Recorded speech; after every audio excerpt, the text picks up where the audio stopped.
Ummi, idan ina kallon ki fasaha ta ce take karewa a tunanin kalmomin da zan iya furtawa a gare ki waɗanda za su bayyanar da farin cikin zuciyarki zuwa kan fuskarki.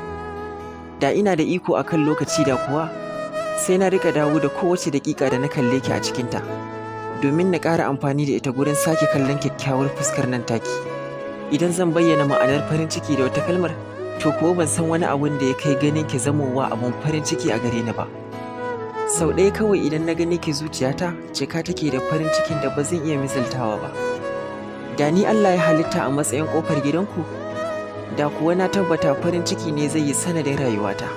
Kasancewar a kullum sai na ga shigarki haka ma fitarki.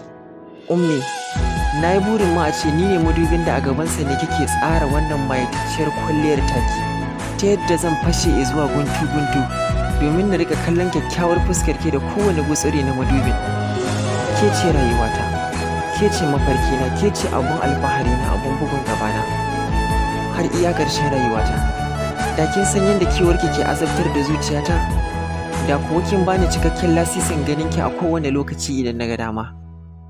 Ki fahimta cewa ina son ki Ummi H, ina ƙaunar ki, ina burin kasancewa tare da ke har ƙarshen rayuwata. Da soyayyar ki ce nake rayuwa a halin yanzu. Ba zan taɓa iya rayuwa ba tare da ita ba Ummi. Ki fahimci soyayyata a gare ki kuma ki kasance a tare da ni har ƙarshen rayuwarki. Kada ki taɓa rabuwa da ni.